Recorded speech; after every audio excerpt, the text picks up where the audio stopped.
Dream Team? It's your boy Neal back with another reaction video, guys. Here we are with why Senna's driving style wouldn't work today. Before we dive in and figure out why, make sure y'all subscribe, ring notification bell, give the video a thumbs up. Let's do this. When you watch Formula One now, if you're eagle-eyed or a driving coach, you will notice that all of the drivers use quite a similar driving style. Like pretty much exactly the same. They are very smooth coming off the brakes, then one sweep of the steering wheel into the corner, and then out of the corner, and smooth on the throttle again. That's it. Beautiful. All of them do it from Lewis through to Nikita. Mostly. So what's going on? Drivers used to be wrestling the cars, using mad throttle or braking techniques, or even creating a bucket load of understeer deliberately, as Alonso did for a while. And Senna was the perfect example. Undeniably rapid, but with violent steering inputs, smashing the throttle on and off, as well as sliding the car, having it move around a lot of the time. So that raises the question, would Senna be fast in a current 2022 Formula One car? Now, I have broken down a lot of different drivers. What do y'all think? Y'all drop it in the comment section. Driving styles on this channel. It was actually the Alonso video which kind of kicked things off for Driver 61. He would drive in a deliberately horrible style, inducing massive understeer, heating up the famously hard-wearing Michelins to give them enough grip on the exit of the corner. Then there's Schumacher. He drove the car very hard into the corner and rotated it mid-corner. This meant he was actually slower mid-corner, but he more than made up for it on the entry and with a brilliant exit. But now, if you look at Verstappen versus Hamilton, the way they drive the car is remarkably similar. Honestly, go watch some of the onboards. After this, of course, I would love to include them on this channel, but we're not allowed. So what's up with that? Have they just cracked the secret to driving quickly? Or is it the cars that means everyone drives quite similarly now? Well, let's look back at Senna. Over his time in Formula One, he drove a lot of different cars, all of which needed driving completely differently. So he always needed to adapt his driving style to the car in question. And it's quite a collection of cars. Starting in 1984, he drove the Tolman, which was at the beginning of the turbo era. Then throughout his time in F1, there were cars through the changes from ground effect, driver aids, turbos and gearbox changes, from H-pattern to paddle shift. That is a big change to get used to. And each of these cars required very different driving styles, particularly the turbos. So Senna was famous for his throttle technique. He used to stamp on the throttle, blipping it throughout the entire corner. Of course, if you did this in today's car, you would be straight for it. Also, imagine doing this with the new ERS system. The deploy would have no idea what's going on. But Senna did this because of the engine.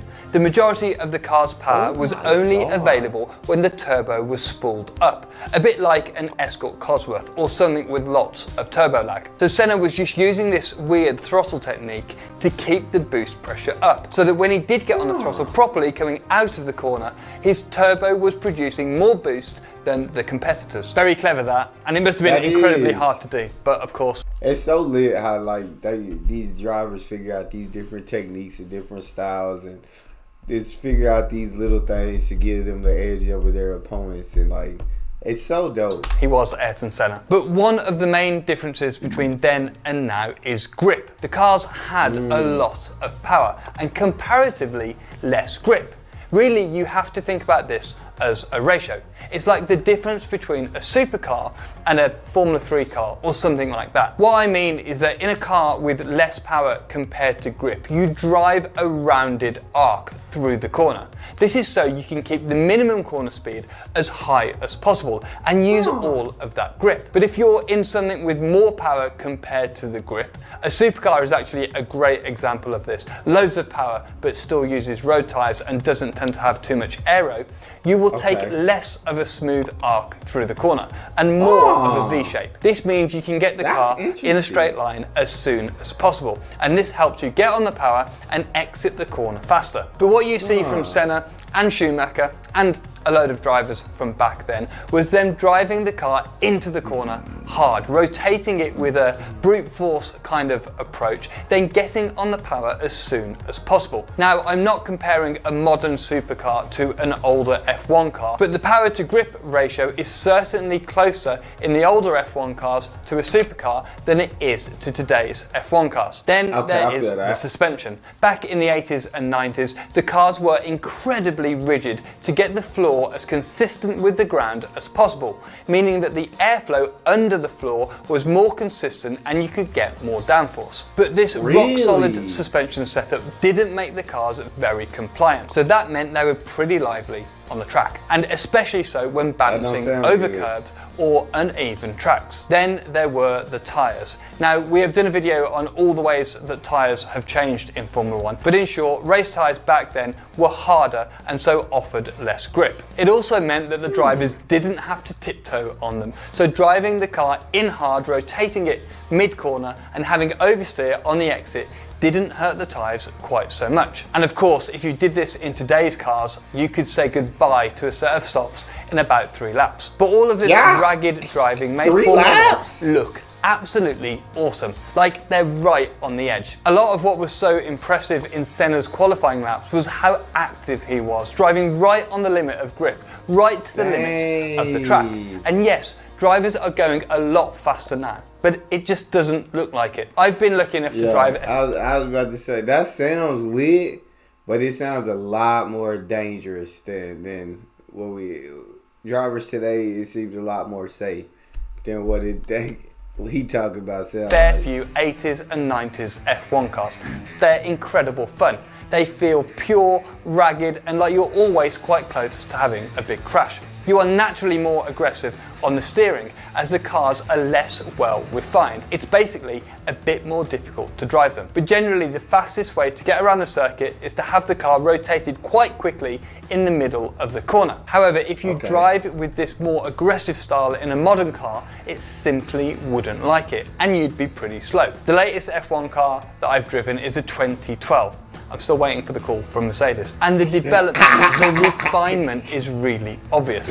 And because of that refinement, because the car is so good, the old aggressive style just doesn't make sense. And so if drivers drove like this today, it would leave them seconds off the pace. Not to mention wearing out their tyres very quickly.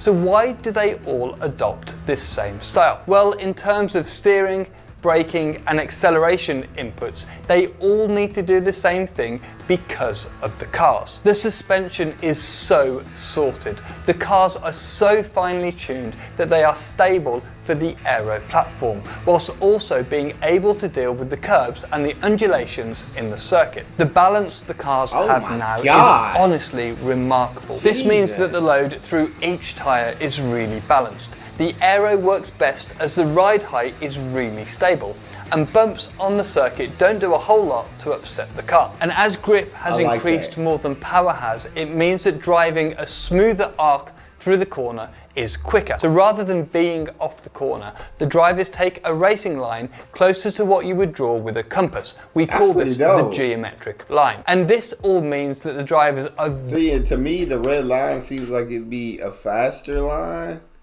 But the cars and stuff, like he said earlier today, I guess are much quicker, so the yellow line will still be fast. Very smooth. The corner is a constant blend, coming off the brakes smoothly, introducing steering lock smoothly, and getting on the power smoothly. And another difference now is the telemetry and data. The lines the drivers take will be backed up by loads and loads of data, not to mention simulations at the factory. Practice sessions allowing them to drive, then go and check the data, then go again and work on how they drive the car. Whereas Senna and Schumacher, although they had some data, but not as much as now, were relying on their feel. What feels faster through a corner and over a lap. We actually went to the Turkish Grand Prix this year, and at turn 1 you could really see how smooth everyone was. except for the Hasses. That thing looked like an absolute nightmare. Oh, and that bit where Vettel came out in the wet on slicks, that also looked like a bit of a nightmare. And surprise, surprise, the smoothest, most refined drivers were Hamilton and Verstappen. You could really see how the brakes, steering and throttle all blended in one smooth motion through the corner. And I know I made a joke about the Haas, but it was really interesting to see the drivers drive that car. They were having to be much more aggressive on the steering wheel, hacking away to keep that thing in check. But where Senna was often driving around the turbo, today's drivers are driving around their tyres. So the main difference in their styles is in the racing lines that they choose, essentially how they load the tyres. Max and Vettel are examples of drivers who V off the line more than the others, whereas Lewis, Valtteri and Carlos all take much smoother geometric racing lines. And things are going to change a lot this season, with the cars changing so much. And I'm really excited to see how they all change their driving style to suit the new cars. We actually went over all of the changes to the new 2022 Formula 1 cars in this video. You should check it out. Thanks, and I'll catch you in the next one. Dang, that's pretty lit, man. That's all we got. Make sure y'all subscribe, ring notification bell, get a video a thumbs up. It's your boy Neal. Out.